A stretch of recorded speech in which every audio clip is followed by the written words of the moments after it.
తల్లిదండ్రులు తమ పిల్లలకు నేర్పించాల్సిన ఆర్థిక పాఠాలు. మన ముందు తరం వారు డబ్బును చాలా పొదుపుగా వాడేవారు. అవసరమైతే తప్ప జేబులోంచి డబ్బు తీసేవారు కాదు.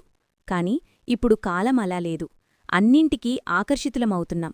ఆకర్షించిన అన్నింటినీ కావాలంటున్నాం. ఫోన్ తీసి క్షణాల్లో పేమెంట్ చేసేస్తున్నాం. జీవితంపై ఎంతో అవగాహన ఉన్న తల్లిదండ్రులకే ఇలా ఆర్థిక విషయాల్లో నిబద్ధత లేకపోతే మరి పిల్లలెలా ఉంటారు? ముందే ఈ రోజుల్లో ఆర్థిక సమస్యలు పెరుగుతున్నాయి. ధరలు ఆకాశాన్ని తాకుతున్నాయి. చేస్తున్న ఉద్యోగం ఉంటుందో ఊడిపోతుందో తెలియని పరిస్థితి. వాటికి తోడు ఆన్లైన్ షాపింగ్ ఆకర్షణలు. ఇవన్నీ సామాన్య జనానికి పెద్ద సవాళ్లుగా మారాయి. ఈ ఉచ్చులో మనం ఆల్రెడీ చిక్కుకుపోతున్నాం. మన పిల్లలు అలా అవ్వద్దంటే వారికి మనం ఎన్నో విషయాలు నేర్పించాలి. డబ్బును తెలివిగా ఎలా ఉపయోగించాలో చెప్పాలి. సరైన నిర్ణయాలు తీసుకోవడంపై అవగాహన కల్పించాలి. వారికి సురక్షితమైన జీవితమివ్వాలి. ఇదంతా జరగాలంటే వారికి మనం ఆర్థిక పాఠాలు తప్పకుండా చెప్పాలి. ఆర్థిక సంభాషణల ద్వారా మాత్రమే వారికి మనం ఉజ్వల భవిష్యత్తు ఇవ్వగలం. మన పిల్లలు ఫ్యూచర్లో అప్పుల ఊబిలో చిక్కుకోకుండా సంపదను సృష్టించగానికి మనం ఏం చెయ్యాలో ఇప్పుడు తెలుసుకుందాం. మీ కుటుంబాన్ని ఆర్థికంగా బలోపేతం చేసే 5 ముఖ్యమైన ఆర్థిక సంభాషణలను వివరంగా చూద్దాం. మీ పిల్లలకు డబ్బు విలువ తెలుసా? డబ్బు సంపాదించడం చాలా సులువని పిల్లలనుకుంటారు. అందుకే ఆలోచించకుండా ఎక్కువ ఖర్చు చేస్తుంటారు. కాని అది కష్టపడి సంపాదించే సాధనమని వారికి తెలియాలి. వారికా విషయం తెలియాలంటే అర్థమయ్యేలా మీరు వారికి చెప్పాలి. మీరు మీ మొదటి జీతం ఎలా సంపాదించారో, అందుకోసం ఎంత కష్టపడ్డారో వివరించాలి. ఒక ఆర్థిక సమస్యను కష్టపడి ఎలా ఎదుర్కొన్నారో కథల రూపంలో చెబితే వారు కూడా అవసరమొచ్చినప్పుడు అలాంటి వ్యూహాలను అమలుపరుస్తారు. ఉదాహరణకు, నేను చిన్నప్పుడు కిరాణా షాపులో పనిచేసి నా మొదటి జీతం తెచ్చుకున్నాను. అది నాకు చాలా గర్వంగా అనిపించింది అని చెప్పవచ్చు. డబ్బు కష్టపడి సంపాదించాలని, అది సులభంగా రాదని వివరించాలి. కష్టపడి సంపాదిస్తే కొత్త సైకిల్ లేదా వారు కోరుకున్న వస్తువులు, భవిష్యత్తులో అవసరమయ్యే ప్రాడక్ట్స్ కొనుక్కునే అవకాశముంటుందని చెప్పాలి. మీ సంభాషణల ద్వారా పిల్లలకు కష్టపడి పనిచేయడం అనే విలువను నేర్పాలి. ఇలా చేస్తే వారి ప్రయత్నాలను ప్రోత్సహించినవారవుతారు. మీ పిల్లలకు ఆదా చేయడం నేర్పించాలి. ఆన్లైన్ పేమెంట్స్ విధానం ఊపందుకున్న తర్వాత మన ఖర్చులు కూడా ఊపందుకున్నాయి. ఈ రోజుల్లో ఆన్లైన్ షాపింగ్, యాడ్స్, ఆఫర్లు చూస్తే ఏదైనా కొనేయాలనిపిస్తుంది. పిల్లలకు అదే అనిపిస్తుంది. అందుకే మనం మొదట ఖర్చులు తగ్గించుకోవాలి. వారితో డబ్బు ఆదా చేయించాలి. అది ఎంత ముఖ్యమో పిల్లలకు చెప్పాలి. ఆదా చేయడమంటే ఓ విత్తనం నాటడం లాంటిది.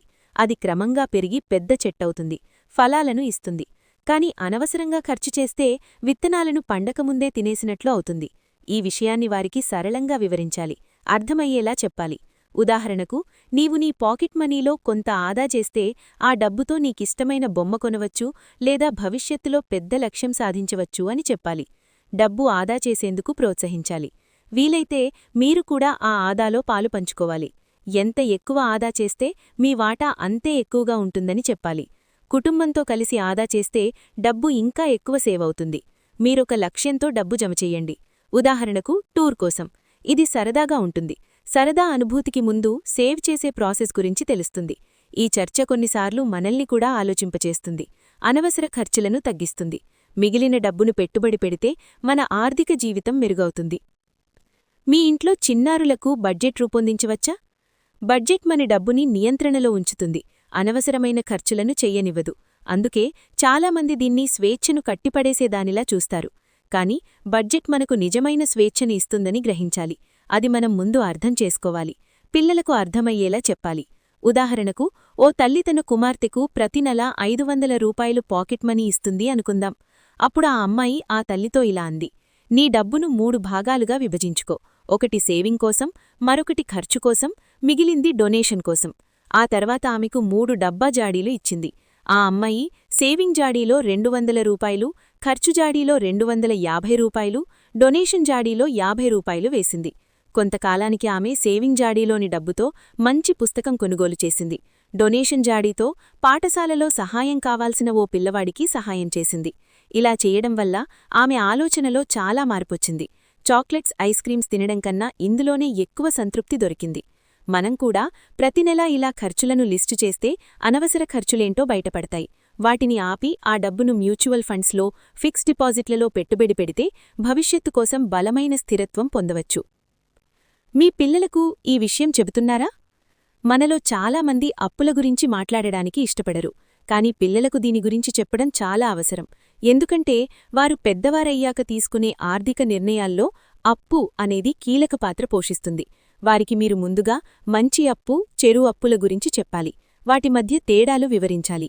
మంచి అప్పు అంటే భవిష్యత్తులో ఆదాయం పెంచే అప్పు.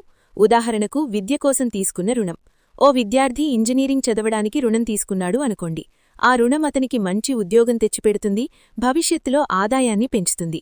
చెడు అప్పు అంటే కేవలం కోరికల కోసం తీసుకునే అప్పు. ఉదాహరణకు క్రెడిట్ కార్డుతో ఖరీదైన మొబైల్ కొనడం.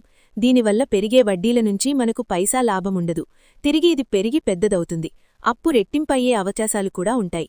అందుకే పిల్లలకు చెడు అప్పు పట్ల ఎలా జాగ్రత్తగా ఉండాలో వివరించాలి. క్రెడిట్ కార్డులను బాధ్యతాయుతంగా ఎలా వాడాలో నేర్పాలి. ఈ సంభాషణ పిల్లలకు ఆర్థిక నిర్ణయాలు తీసుకోవడంలో ధైర్యాన్నిస్తుంది.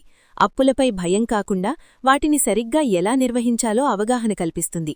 అప్పునుంచి బయటపడడమంటే కేవలం ఆర్థిక స్వేచ్ఛ మాత్రమే కాదు, మానసిక శాంతి కూడా. చిన్నారులకు దానం చేయడం నేర్పిస్తే?